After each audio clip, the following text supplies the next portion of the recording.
साथ अब एक और खास मेहमान मौजूद हैं और अब एसएमई कॉर्नर में हम बात करेंगे नमो ई वेस्ट माफ कीजिएगा नमो ई वेस्ट मैनेजमेंट कंपनी के मैनेजमेंट से। दरअसल कंपनी आईपीओ के जरिए करीब 51 करोड़ रुपए जुटाने जा रही है। कंपनी का आईपीओ रिटेल निवेशकों के लिए 4 से लेकर 6 सितंबर तक खुला रहेगा। कंपनी 11 सितंबर को एनएसई के एसएमई प्लेटफॉर्म पर लिस्ट होगी और आईपीओ और ग्रोथ आउटलुक पर बात करने के लिए आज हमारे साथ मौजूद हैं नमो ई वेस्ट मैनेजमेंट के अक्षय जैन सर मौजूद हैं। अक्षय सर नमस्कार, स्वागत है कार्यक्रम में। पहले तो मतलब आउट ऑफ क्यूरियोसिटी मैं आपसे ये सवाल पूछ रहा हूँ कि नमो नाम रखने की कोई खास वजह? नमो ई वेस्ट मैनेजमेंट आपका पूरा नाम है, तो नमो रखने की कोई खास वजह? जी, खास वजह ये है कि मेरे नाम के आगे भी जैन लिखा है। तो ये जो नमो होता है ये जैनिज्म से आता है, यानी कि हाँ, इसका मतलब नमस्कार होता है। नमो हमारे जो मूल मंत्र है जैनिज्म में, नमोकार ओके, मंत्र, वहां से ये नमो इंस्पायर्ड है। सो इसका मतलब नमस्कार होता है। और ये जो हमारा इनिशिएटिव है सही है। ये एनवायरनमेंट की तरफ है, तो हम हाथ जोड़ के नमस्कार करते हैं अपने स्वच्छ एनवायरनमेंट को आने वाली जनरेशन्स के लिए। चलिए बहुत बढ़िया, मतलब ये लॉजिक जो था या जो जो इसके पीछे की पूरी स्टोरी है बहुत ही इंटरेस्टिंग है। बहुत बहुत शुक्रिया पहले तो ये समझाने के लिए। अच्छा धन्यवाद। अक्षय जी, अब कुछ काम पर बात करते हैं, खासतौर से ई वेस्ट कारोबार जो है ये कारोबार बहुत बड़ी प्रोस्पेक्ट तो रखता है, लेकिन पिछले कई सालों से जब से मतलब मैं और भी कंपनियों से मेरी बातचीत हुई है जो लिस्टेड स्पेस में है, मेन प्लेटफॉर्म पे और अदरवाइज भी, लेकिन इस सेक्टर के अंदर इतनी अच्छी प्रोस्पेक्ट होने के बावजूद भी उस तरह की ग्रोथ नहीं देखने को मिली over a period of time. क्या जी खास ऐसी वजह रही है? क्योंकि पहले भी नोएडा की एक कंपनी थी, वो लिस्टेड थी स्पेस में, और जी। अभी भी आप लोग भी एनसीआर स्पेस में ही हैं। सो ऐसा क्या है इस मार्केट के अंदर जहां पे प्रोस्पेक्ट इतना है लेकिन अब तक वो ग्रोथ नहीं देखने को मिली जो मिलनी चाहिए थी? जी। देखिए, हमारा जो रिसाइक्लिंग बिजनेस है ये अभी भी डोमिनेटेड है गैर निर्धारित क्षेत्र, यानी कि इनफॉर्मल सेक्टर द्वारा। अगर आप देखेंगे इंडिया में, क्योंकि पॉलिसीज जो है वो पिछले 10-15 साल से ये सब चीजें रेलेवेंट हुई हैं। वेस्ट मैनेजमेंट का कल्चर, इसको लेकर अवेयरनेस, इसको लेकर सरकार की जो निर्धारित स्कीम्स हैं ये पिछले 10-12-15 साल में प्रेवलेंट हुई हैं। इससे पहले जो ये काम था, तो अभी आपने हिंदुस्तान में कहीं पे ई वेस्ट का कोई पहाड़ लगा हुआ नहीं देखा होगा, क्योंकि इसकी रिसाइकलिंग के दौरान इसमें से वैल्यूएबल एक्सट्रैक्ट किए जाते हैं। इसलिए ये जो कार्य था हमारा गैर निर्धारित क्षेत्र एक डोमिनेटिंग वे में कर रहा था। अब फर्क क्या होता है कि गैर निर्धारित क्षेत्र में और हमारे निर्धारित क्षेत्र में, यानी कि फॉर्मल रिसाइकलिंग के अंदर जो रिसाइकलिंग मेथड्स यूज होते हैं दोनों में बड़ा फर्क होता है।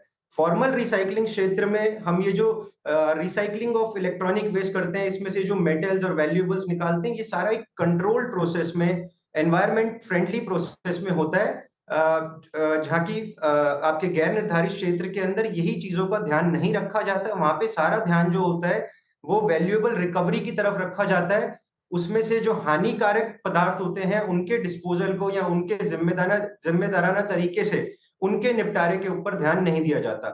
तो क्योंकि इंडिया में ये चीज अभी सरकार के द्वारा पुश करी जा रही है, तो सबसे पहला फेज किसी भी देश में जो होता है वो कैपेसिटी बिल्डिंग का होता है। देखिए, पहले नियम आए, उसके बाद आपको इंडस्ट्री को और फॉर्मल प्लेयर्स को एक मौका देना होगा।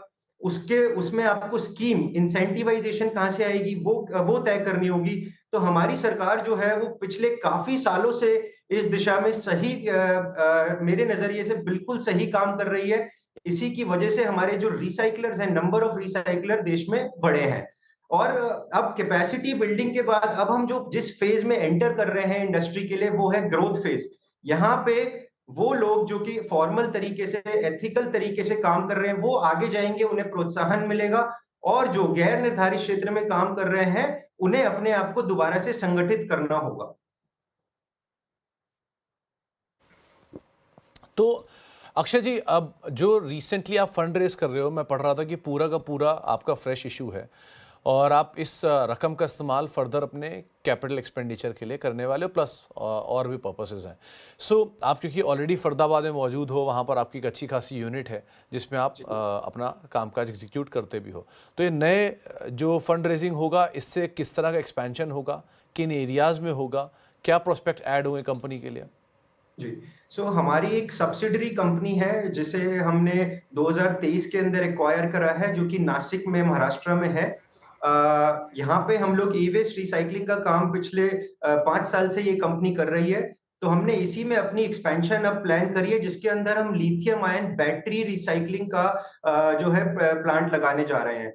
हम लोग अभी तक सिर्फ ई-वेस्ट कर रहे थे, जिसमें बैटरी वेस्ट जो था वो एक कॉम्प्लीमेंटिंग तरीके से आ रहा था, जिसको हम लोग ऑथराइज्ड बैटरी रिसाइक्लर्स को अभी तक चैनलाइज कर रहे थे। लेकिन इस फंड से एक्सपेंशन करते हुए अब हम उस क्षेत्र में उस क्षेत्र के अंदर आने की कोशिश कर रहे हैं, और नासिक में हमने ये एक्सपेंशन प्लान किया है। तो अक्षय सर, एक चीज़ समझना चाहूँगा, अब तक जो डिटेल मेरे पास है कि आप लोग इलेक्ट्रॉनिक इक्विपमेंट्स की रिसाइकलिंग करते हैं, जिसमें आता है air conditioner, refrigerator, laptop, phones, washing machines, fans etcetera. और इनका वॉल्यूम नंबर बहुत बड़ा होता है इस देश में, क्योंकि फ़ोन्स तो आम तौर पर हर 3 साल में ही आ जाते हैं वेस्ट होने के लिए, प्लस बाकी इलेक्ट्रिकल इक्विपमेंट भी आम तौर पे आते रहते हैं, और ये मल्टीपल तरह के इनके अंदर वेस्टेज प्रोडक्ट निकलते हैं। इनकी वेस्टिंग की रिसाइकलिंग में और जो आप नई फैसिलिटी की जो जिस पे केपेक्स कर रहे हो, इन दोनों में किस तरह का अंतर होगा? और जो आपका ये ज़ोनर रहेगा, ये आगे चल के कैसे नंबर्स में रिफ्लेक्ट करेगा?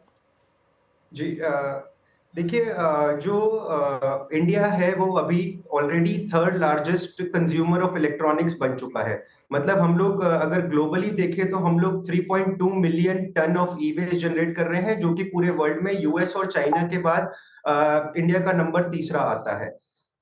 तो हम लोग क्योंकि अपने प्रेजेंस को बढ़ाना चाहते हैं, अभी जो कि हम प्राइमरीली काम कर रहे हैं वो नॉर्थ में काम कर रहे हैं थ्रू आवर मेन यूनिट, और सब्सिडरी यूनिट के सहायता लेते हुए हमने वेस्ट के क्षेत्र में, यानी कि महाराष्ट्र के अंदर, गुजरात के अंदर अपने एक्सपेंशन किए हैं। इसी तरह से हम चाहते हैं कि हम इस ई वेस्ट कचरा, क्योंकि मोस्ट ऑफ ये कचरा जो होता है वो अर्बन वेस्ट है, यानी कि शहरों से, शहरी आबादी से निकलता है। तो हमारा ऑब्जेक्टिव ये है कि हम कचरे तक पहुंचे, ज्यादा से ज्यादा लोगों तक पहुंचे, ताकि हमारी रीच बढ़े और हमारी सोर्सिंग कैपेबिलिटी बढ़े। इसी के चलते हमारा जो अगला जो एक्सपेंशन प्लान है नासिक में, वो है लिथियम आयन बैटरी रिसाइक्लिंग को लेकर। अभी भी ई वेस्ट के अंदर हम अपनी 50% कैपेसिटी ही यूटिलाइज कर रहे हैं, जो कि हमारे 3 प्लांट्स में हो रही है। तो अभी हमारे पास थोड़ी आइडल कैपेसिटी है, जिसको हम इस साल थोड़ा और ज्यादा यूटिलाइज करने वाले हैं। इसीलिए अभी जो हम फोकस कर रहे हैं नए सेक्टर एक्सपेंशन में, वो है lithium ion battery recycling facility. तो अक्षय सर, जो एग्जिस्टिंग क्लाइंट्स होते हैं आपके, आप क्योंकि इसका हिस्सा कई हिस्सों में होता है, पहले आप प्रोक्योर करते हो, फिर प्रोसेस करते हो, फिर आगे उसे अकॉर्डिंगली वर्कआउट करते हो। ये प्रोसेसिंग का प्रोसेस, पहला तो मतलब पूरी ये चेन क्या है सप्लाई जो कामकाज की है। दूसरा, एग्जिस्टिंग क्लाइंट्स ही आपके रिन्यू करते हो या नए क्लाइंट्स आते हैं? तीसरा, यहाँ पे पॉल्यूशन का बहुत इंपॉर्टेंट रोल होता है, क्योंकि बहुत सारी चीज़ों में से ऐसे स्टफ निकलता है which is against pollution and all. तो ये जी। सब की भी बहुत रिक्वायरमेंट होती होगी, इसको अगर आप समझा पाए तो। जी। देखिए, जैसे मैंने कहा, एक तरफ ये जो इलेक्ट्रॉनिक वेस्ट होता है, ये बहुत बड़ा रिसोर्स है आपके वैल्यूएबल्स के लिए। इसके अंदर से प्रेशियस मेटल जैसे कि गोल्ड, पैलेडियम, सिल्वर, ये सब भी एक्सट्रैक्ट होते हैं। Apart from copper, aluminium and various different तरह की कमोडिटीज जो हमें इसकी रिसाइक्लिंग से मिलती हैं। But at the same time दूसरी तरफ हम देखें तो इसके अंदर ऐसे हजार्डस पदार्थ होते हैं जो कि एनवायरनमेंट में एक्सपोज हो जाते हैं अगर हम इसकी गलत रिसाइकलिंग करते हैं। और ये टॉक्सिक एलिमेंट्स हैं जैसे लेड, मर्करी, कैडमियम, आर्सेनिक, जो कि बहुत ही खराब है हमारे एनवायरनमेंट के लिए और हमारी हेल्थ के लिए। इसीलिए इसी के चलते ई वेस्ट एक बहुत ही हाईली रेगुलेटेड बिजनेस है, जिसके अंदर सेंटर पॉल्यूशन कंट्रोल बोर्ड हमारी पेरेंट बॉडी की तरह काम करता है, जो कि ये सारे नियम बनाता है। उसकी इम्प्लीमेंटेशन का काम सेंट्रल पॉल्यूशन कंट्रोल बोर्ड करता है, जो कि गवर्न्ड होता है by the ministry of environment forest. यहाँ पे हम लोग जितने भी रिसाइकलर्स या प्रोड्यूसर्स हैं, वो इन सीपीसीबी के नियमों के तहत काम करते हैं, और सीपीसीबी ने अपने इन नियमों को हर 4-5 साल में अपडेट किया है, बदला है, और इसको more towards for the country बनाया है, जिसके अंदर सीपीसीबी ने रिसाइकलिंग को बहुत ज्यादा प्रोत्साहन दिया है। इन्हीं रूल्स के अंडर एक रूल आता है एक्सटेंडेड प्रोड्यूसर रिस्पॉन्सिबिलिटी, जिसे हम ईपीआर बोलते हैं ना। ईपीआर के तहत जैसे कि हमें नेम बता रहा है एक्सटेंडेड प्रोड्यूसर रिस्पॉन्सिबिलिटी, मतलब ये उनकी रिस्पॉन्सिबिलिटी जो लोग इन इन प्रोडक्ट्स को मैन्युफैक्चर कर रहे हैं, मार्केट में प्लेस कर रहे हैं, इधर बाय इंपोर्टिंग और इधर बाय मैन्युफैक्चरिंग और प्रोड्यूसिंग, उन सबको ईपीआर स्कीम के तहत रजिस्ट्रेशन लेना पड़ेगा as a producer of these items. और फिर उन्हें इंश्योर करना होगा कि वो अपनी सेल्स का कुछ परसेंटेज मार्केट से कलेक्ट करके फॉर्मल रिसाइकलिंग चैनल में रिसाइकिल कराएं। सो इसके लिए ये कंपनीज हमारे जैसी कंपनियों की सहायता लेती हैं, जहां पे इनके लिए घर घर ये कचरा जाके इकट्ठा करना वो कि पॉसिबल नहीं है।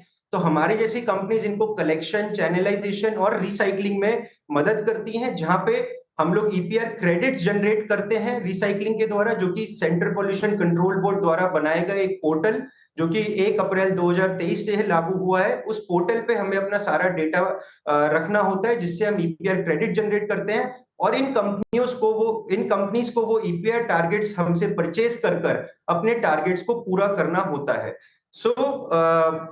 इसी के चलते ये जो बिजनेस बनता है, और ये जो ईपीआर टारगेट्स हैं, ये हर साल सरकार इसको बढ़ाती जा रही है। जैसा कि मैं आपको कुछ बताऊं तो 2018 में खाली 5% टारगेट था प्रोड्यूसर्स के ऊपर, जो कि 2024-25 में अब जाके कुछ आइटम्स में 60%, कुछ में 70% तक बन चुका है। इसी तरह से हमारा बिजनेस भी बढ़ता गया है, और हमारे जो नंबर ऑफ पोटेंशियल क्लाइंट्स हैं, जो हमारे टारगेट कस्टमर्स हैं, वो भी बढ़ते गए हैं। 2018 में जब 2016 रूल्स में जब ये ईपीआर आया था, तब खाली 20 इलेक्ट्रॉनिक आइटम्स के ऊपर ये एप्लीकेबल था, जो कि 2022 के रूल्स में 1 अप्रैल 2023 से अब 120 से ऊपर आइटम्स के ऊपर लागू हो चुका है। इसी के चलते हमने भी जो ग्रोथ लास्ट ईयर अपने रिजल्ट्स में दी है, वो इसी स्कीम के तहत, और ये गवर्नमेंट की जो स्ट्रॉन्ग बैकिंग हमारी जैसी कंपनीज के ऊपर है, उसके चलते आई है। जी अक्षय जी, चलिए अक्षय जी, बहुत बहुत शुक्रिया हमारे साथ मौजूद रहने के लिए और तमाम डिटेल्स हमसे बातचीत करने के लिए और अपने बिजनेस मॉडल को बखूबी समझाने के लिए बहुत बहुत शुक्रिया।